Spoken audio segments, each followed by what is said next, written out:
నాకు తమ్ముడు ఒక విషయం చెప్పాడు, అన్న మీరు ఎప్పుడు ఎందుకు ఎక్స్పెరిమెంట్ చేస్తారు, మనం ఏం చేశారు, ఎమిగోస్ చేశారు, ఎందుకు ఈ ఎక్స్పెరిమెంట్స్ ఎక్కువ ఇష్టపడతారు, యువర్ కమర్షియల్ హీరో, మనం కమర్షియల్ బ్లడ్ మంది, కమర్షియల్ సినిమా చేయండి.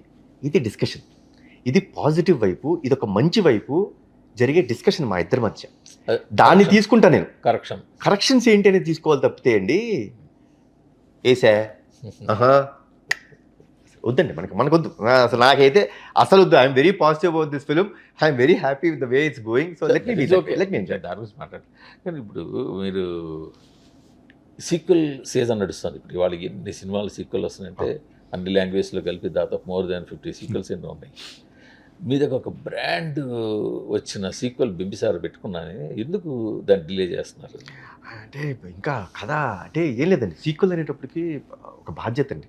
నేను ఫస్ట్ ఇది కూడా బాధ్యతగానే తీసాం, కానీ పుల్లింగ్ ఈజీగా ఉంటుంది కదా దానికి. ఏదండి సీక్వెల్ అనేసరికి, ఇవాళ సీక్వెల్ అనేసరికి ఓపెనింగ్ అని కానీ మార్కెటింగ్ కానీ ఎవ్రీథింగ్ ఈజీగా ఉంటుంది. అవన్నీ ఈజీగా ఉంటాయండి, ఎక్స్పెక్టేషన్స్ డబల్ ఉంటాయి.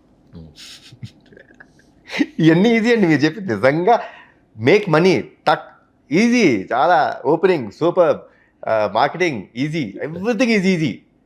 But expectations no expectations of the audience double expect చేస్తారు. ఫస్ట్ పార్ట్కి ఏమీ అంటే వాళ్ళకి ఏం తెలియదండి, బింబిసారుడు అంటే ఏంటో తెలీదు, ఈ కథ ఎలా ఉంటుందో తెలియదు, ఏం లేదు, వచ్చి చూసారా ఎక్సైటెడ్.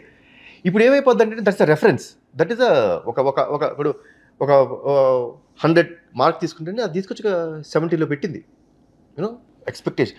ఇప్పుడు 70లో ఉన్న తర్వాత ఇప్పుడు నెక్స్ట్ ఏమనుకుంటాం, డెఫినెట్గా 100 కాదండి 150 అంటారు, అక్కడ చూస్తాం సినిమాని అంటారు. అంత అంటే ఎవ్రీ సీన్ కానీ ఎవ్రీ మూమెంట్ కానీ అంత ఎక్సైటింగ్గా ఉండాలి, లేకపోతే కష్టమైపోద్దండి. అంటే I don't want to do that. మిగతా వాళ్ళు చేస్తున్నారా లేదా మనకొద్దు, బట్ నా పర్స్పెక్టివ్ వచ్చేటప్పుడు నా విషయం వచ్చేటప్పటికి ఐఎమ్ వెరీ, బట్ ఆ దిశగా ప్రయత్నాలు అయితే చేస్తున్నారా? 100% ప్రతిరోజు జరుగుతుందండి, అది ఒక సెపరేట్ సెక్షన్ జరుగుతుంది అక్కడ, ఆ కథ మీద డిస్కషన్.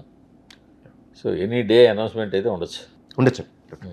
సో దేవర గురించి చూస్తే అసలు దేవర మన మీరు అన్న సెకండ్ అందరూ అడుగుతున్నారు, ఫ్యాన్స్ అడుగుతున్నారు, జరుగుతుందండి. అవును జరుగుతుంది. ఎందుకు దాన్ని వెనక్కి పెట్టారు? వెనక పెడతాం ఏముందండి, అంటే లైన్లో ఇంకా 2 సినిమాలు ఉన్నాయి కదా. కాదండి, ఇప్పుడు దేవర చేసేటప్పుడే తమ్ముడు వాజ్ డూయింగ్ వార్ 2. అవును, దేవర జరిగేటప్పుడే ప్రశాంత్ నీల్ గారు యాక్చువల్లీ ఒరిజినల్గా మీకు తెలిసింది, అందరికీ తెలిసింది, even before Salaar they both met actually, even before Salaar was started or release, ఒక ప్రాజెక్ట్ చేద్దామని వాళ్ళు అప్పటి నుంచి ఉంది.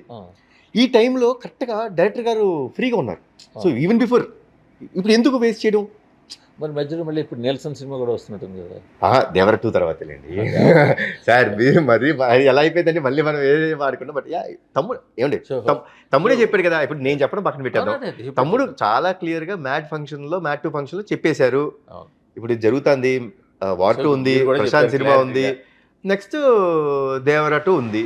క్లారిటీ, ప్రశాంత్ నీల్, దేవర 2, నీల్సన్. సో అది క్లారిటీ ఛానల్కి, అంటే క్లారిటీ. ఇప్పుడు సంథింగ్ కమ్స్ ఫ్రమ్ వాళ్ళకి కావాల్సింది ఏంటంటే ఆయన చెప్పేశాడండి. అదే ఇప్పుడు ఇంకా క్లారిటీగా చెప్పారు కదా మీరు, దేవర 2 చేస్తున్నాను ఆయన చెప్పారు, మీరు ఇంకా క్లియర్గా చెప్పారు ప్రశాంత్ నీల్, దేవర 2 తర్వాతే నీల్సన్ అని చెప్పి. యా అంతే కదా.